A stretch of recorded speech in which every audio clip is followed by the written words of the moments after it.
তাহলে এতটুকুন একটা মাইক্রোচিপসের মধ্যে এত সহস্র কোটি কোটি টাকার হিসাবপত্র লেনদেন, এই ছোট্ট জিনিসের মধ্যে ঢুকাবার মতো জ্ঞান মানুষের মাথায় দিছে কে?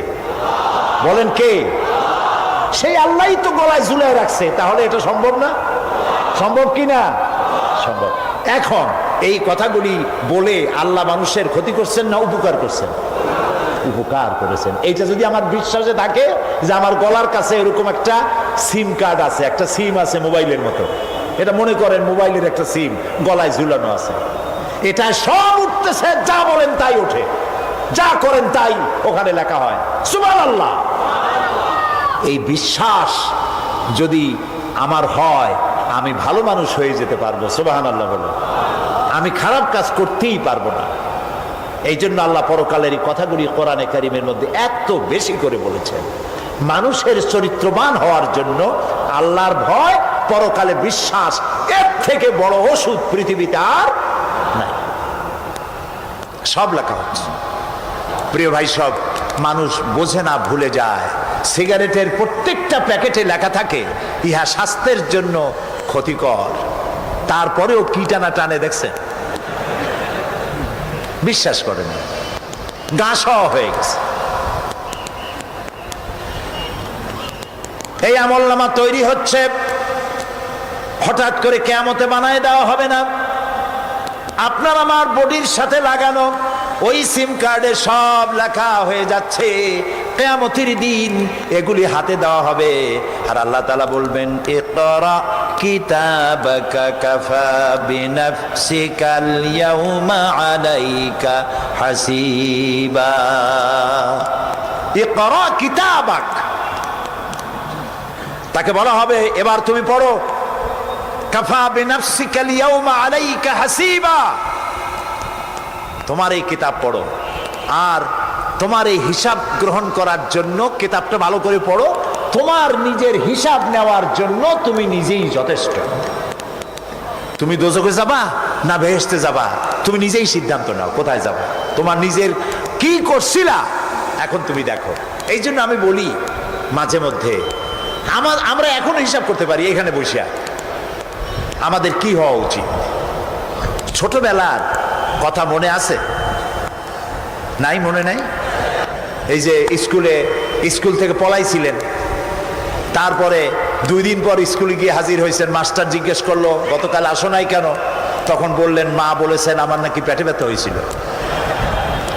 এইসব স্কুল ফাঁকি দেওয়া, মার খাওয়া, মানুষের বাড়ির লিচু খাইতে গিয়ে চুরি করিয়া কিল খাওয়া, এইসব ছোট ছোট কথা মনে পড়লে এখনো হাসি পায়। এসব কথা মনে আছে না? ছোট ছোট কথা, ছোট ছোট কথাগুলি যদি মনে থাকে, তাহলে কোন হোটেলে, কোন বাগানে, কোথায় কোন পাপ করেছেন তা মনে নাই। এখন নিজে হিসাব করেন জায়গা কোথায় হওয়া উচিত, পাপ করেছেন কত, ভালো কাজ করেছেন কত, নিজে হিসাব করে দেখেন কোন দিকে যাবেন। আমরা নিজেরাই যথেষ্ট হিসাবের জন্য। আল্লাহ তাই বলবেন কিয়ামতের দিন, ইকরা কিতাবা, তোমার কিতাব তুমি পড়ো, তোমার হিসাব নেওয়ার জন্য তুমিই যথেষ্ট। আহারে, আল্লাহ রাব্বুল আলামিন বলেন, ওয়া আশরাকাতিল আরদু বিনুরি রাব্বিহা ওয়া wudi'al কিতাবু ওয়া জিআ'a বিন নাবিয়্যিনা ওয়াশ শুহাদা'a বাইনাহুম বিল হক ওয়া হুম লা ইউযলামুন। পৃথিবী তার রবের নূরের ঝলকানিতে উদ্ভাসিত হবে। সুবহানাল্লাহ, সুবহানাল্লাহ। আল্লাহর নূরের ঝলকানিতে গোটা পৃথিবী উদ্ভাসিত হয়ে যাবে। আমলনামা তুলে ধরা হবে, পয়গম্বর এবং সাক্ষীগণকে হাজির করা হবে, এবং সকলের প্রতি সুবিচার করা হবে, তাদের কারো প্রতি জুলুম করা হবে না। আল্লাহ গ্যারান্টি দিচ্ছেন কারো প্রতি জুলুম করা হবে না। সুতরাং হে মানুষেরা, ইয়া আইয়ুহাল ইনসানু ইন্নাকা কাদিহুন ইলা রাব্বিকা কাদহান ফামুলাকি। হে মানুষ, তোমার পালনকর্তা পর্যন্ত পৌঁছতে তোমাকে অনেক কষ্ট করতে হবে। এরপর তুমি তার সাক্ষাৎ পাবে, কিয়ামতে তোমার সাক্ষাৎ হবে। কাজেই তোমার নিজের আমলকে সুন্দর করে আমলকে তৈরি করে নাও। فَأَمَّا مَنْ أُوتِيَ كِتَابَهُ بِيَمِينِهِ فَسَوْفَ يُحَاسَبُ حِسَابًا يَسِيرًا وَيَنْقَلِبُ إِلَى أَهْلِهِ مَسْرُورًا। সুবহানাল্লাহ, সুবহানাল্লাহ। যার ডান হাতে আমলনামা দেওয়া হবে, কিয়ামতের দিন আমলনামাগুলি উড়িয়ে দেওয়া হবে ইমানদারের সামনের থেকে কোন হাতে, আর বেঈমানের পিছন থেকে বাম হাতে। এই আমলনামা যখন যার ডান হাতে আমলনামা পৌঁছে যাবে, তার হিসাব নিকাশ সহজ হয়ে যাবে। আমলনামা হাতে করে আনন্দ চিত্তে সে আপন পরিবারের সঙ্গে মিলিত হতে পারবে। সুবহানাল্লাহ। আল্লাহ কিয়ামতের দিন দয়া করে আমাদের আমলনামা আমাদের ডান হাতে দিয়ে দিও। আল্লাহ তাআলা দয়া করে আমাদের হাতে, আমাদের ডান হাতে আমাদের আমলনামা দিও। দয়া করে আমাদের আমলনামা আমাদের ডান হাতে দিও। আনন্দ চিত্তে পরিবারের সঙ্গে দেখা করে সব পরিবার, মা বাপ, স্ত্রী পুত্র পরিজন, ভাই বোন, বন্ধু বান্ধব নিয়ে এক জান্নাতে থাকার তৌফিক দিও। আয় আল্লাহ, বিগত 26 বছর যারাই মাহফিলে এসেছেন তাদেরকে নিয়ে এক জান্নাতে থাকার আমাদেরকে তৌফিক দিয়ে দিও। وَأَمَّا مَنْ أُوتِيَ كِتَابَهُ وَرَاءَ ظَهْرِهِ فَسَوْفَ يَدْعُو ثُبُورًا وَيَصْلَى سَعِيرًا। আর যার আমলনামা পিছন থেকে বাম হাতে আসবে, সে তো মৃত্যুকে আহ্বান করতে থাকবে, মৃত্যুকে ডাকবে। এর থেকে যদি মরে যেতে পারতাম তাও ভালো হইতো। আল্লাহ রাব্বুল আলামিন বলেন, وَنَضَعُ الْمَوَازِينَ الْقِسْطَ لِيَوْمِ الْقِيَامَةِ فَلَا تُظْلَمُ نَفْسٌ شَيْئًا وَإِنْ كَانَ مِثْقَالَ حَبَّةٍ مِّنْ خَرْدَلٍ أَتَيْنَا بِهَا وَكَفَى بِنَا حَاسِبِينَ। আমি কিয়ামতের দিন ন্যায় বিচারের মানদণ্ড স্থাপন করব। তখন কারো প্রতি অবিচার করা হবে না। যদি কোনো আমল সরিষার দানা পরিমাণ হয়, আমি তা হাজির করব। সুবহানাল্লাহ, সুবহানাল্লাহ। এবং হিসাব গ্রহণের জন্য আমি যথেষ্ট। এবং হিসাব মানুষেরা মনে করবে, এত মানুষ আদম আলাইহিস সালাম থেকে নিয়ে পর্যন্ত, এখান থেকে নিয়ে কিয়ামত পর্যন্ত সব মানুষের তো উঠবে সে কোন হিসাব হবে নাকি? একজন একজন করে হিসাব হবে। আল্লাহ বলছেন, আল্লাহ সারিউল হিসাব, দ্রুত হিসাব নিতে সক্ষম। আল্লাহ নিজের কানে নিজে শুনবেন, অন্যের মাধ্যমে নয়, নিজে শুনবেন। প্রত্যেক আর আসামির কাছ থেকে, লোকদের কাছ থেকে তার বক্তব্য শুনবেন। ভায়া মিডিয়া শুনবেন না, নিজেই শুনবেন। সুতরাং তিনি জুলুম করবেন না এবং হিসাব নিবেন। আর যথার্থ হিসাব নিবেন, সেখানে কারো প্রতি কোনো জুলুম করা হবে না।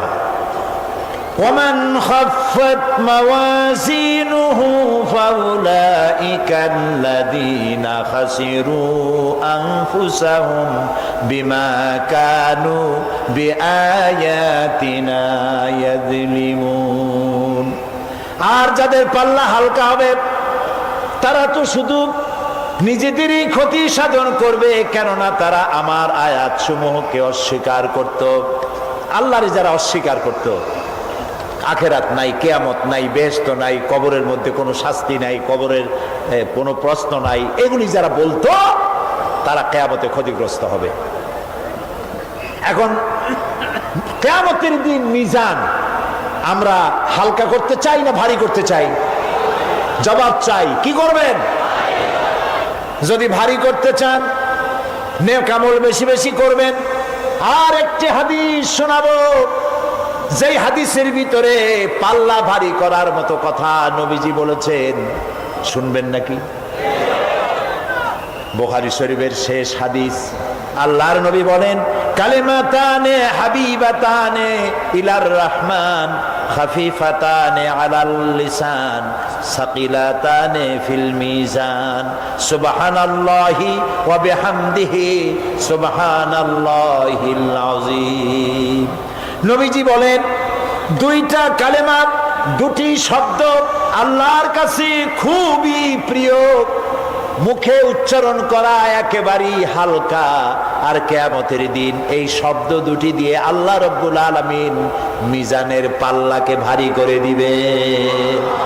সেই শব্দ দুটি হলো, পড়েন আমার সাথে, সুবহানাল্লাহি ওয়া বিহামদিহি সুবহানাল্লাহিল আযীম। সবাই পড়েন, সুবহানাল্লাহি ওয়া বিহামদিহি সুবহানাল্লাহিল আযীম সুবহানাল্লাহি ওয়া বিহামদিহি সুবহানাল্লাহিল আযীম। জান্নাতের ভিতরে মানুষের কোনো দুঃখ থাকবে না। কাদের দুঃখ থাকবে না? জান্নাতীদের। কথা কি শোনেন? সাথে সাথে ঠাস ঠাস করে জবাব দিতে পারেন না কেন? জান্নাতীদের ভেতরে, জান্নাতীদের কি থাকবে না? কোনো দুঃখ থাকবে না। একটা দুঃখ থাকবে। কটা দুঃখ? একটা দুঃখ থাকবে। জান্নাতীরা জান্নাতের ভেতরে মনে মনে ভাববে, কারণ জান্নাত তো সকলের জন্য একরকম হবে না। কারো হবে ফার্স্ট ক্লাস, কারো হবে ডিলাক্স, কারো হবে সুইট ডিলাক্স, কারো হবে second class, third class, fourth class, এরকম। এটা কি ইনসাফ না জুলুম? ইনসাফ। আপনি খালি নামাজ পড়ছেন, রোজা রাখছেন, হজ করছেন, জাকাত করছেন, জাকাত দিছেন, হালাল হারাম বাইসা করছেন, আপনারে যে জান্নাত দেওয়া হবে, ওই ব্যক্তি যিনি তাহাজ্জুদের নামাজ পড়েছেন, কোরআন বুঝেছেন, কোরআন প্রতিষ্ঠার জন্য আন্দোলন করেছেন, জেল খেটেছেন, জরিমানা দিয়েছেন, ফাঁসির মঞ্চে চড়েছেন, তার জান্নাত আর আমার জান্নাত সমান হওয়া কি উচিত? কাজে আল্লাহ তাআলা তো ইনসাফ করবেন কিয়ামতের দিন।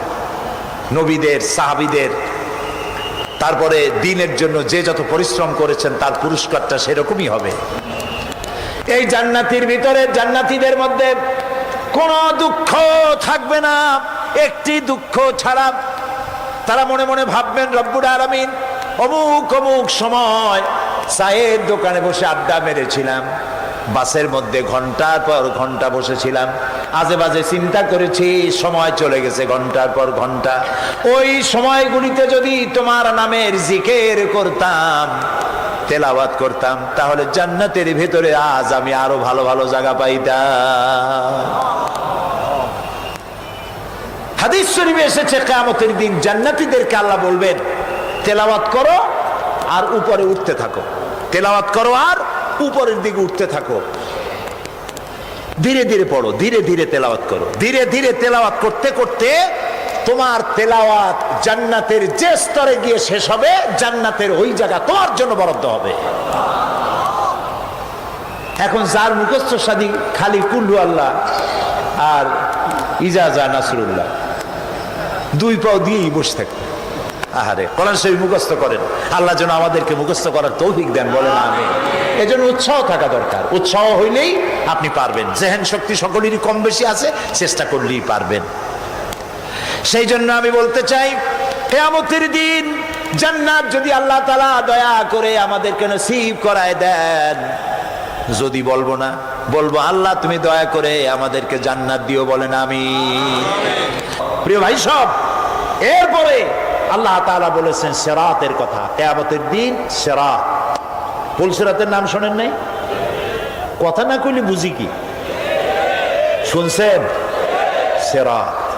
এই সিরাত বলতে বোঝানো হয় এক ঝুলন্ত সেতুকে, যা দোজখ এবং বেহেশতের মাঝখানে সেতু বন্ধন। কিয়ামতের দিন সকল মানুষকে এই সেতু পার হতে হবে। তখন মুমিন ব্যক্তিরা সফলভাবে তা পার হয়ে যাবে, আর এ কাজে ব্যর্থ হবে সে, যে ব্যক্তি ব্যর্থ হবে সে জাহান্নামে নিক্ষিপ্ত হবে। আল্লাহ আল্লাহ আল্লাহ। আল্লাহ রাব্বুল আলামিন বলেন, وإن منكم إلا واردها كان على ربك حتما مقضيا ثم ننجي الذين اتقوا ونذر الظالمين فيها جثيا। তোমাদের মধ্যে সকলেই তা পার হবে, এটা আপনার রবের ফয়সালা, আপনার আল্লাহর ফয়সালা। এরপর আমি খোদা বিরুদ্ধের উদ্ধার করব, আর জালিমদেরকে সেখানে নত জন অবস্থায় ছেড়ে দেব, মানে জাহান্নামের মধ্যে নিক্ষিপ্ত হবে, আর ইমানদারেরা পার হয়ে চলে যাবে। সুবহানাল্লাহ।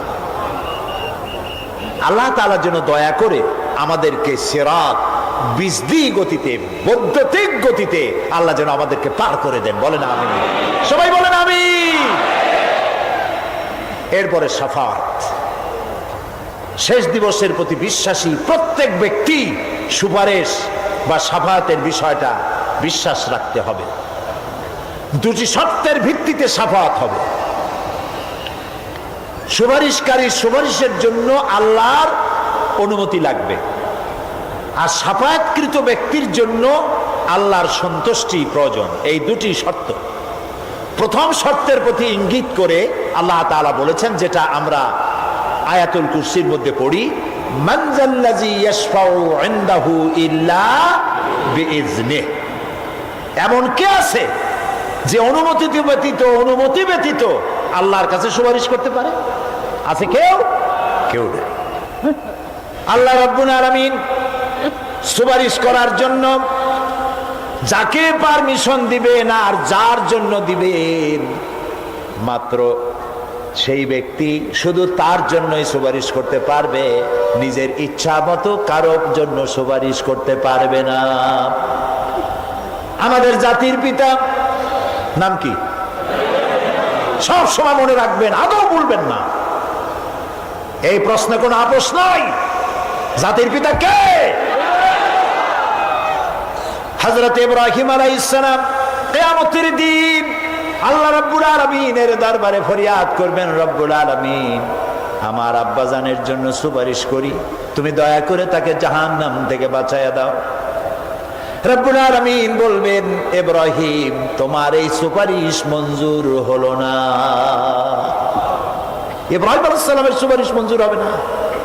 আল্লাহ তাআলা বলবেন, ইব্রাহিম, আজর তোমার পিতা হতে পারে, কিন্তু আমার খলিলকে আগুনে ফেলার ষড়যন্ত্রে লিপ্ত ছিল, আমি তারে ক্ষমা করব না।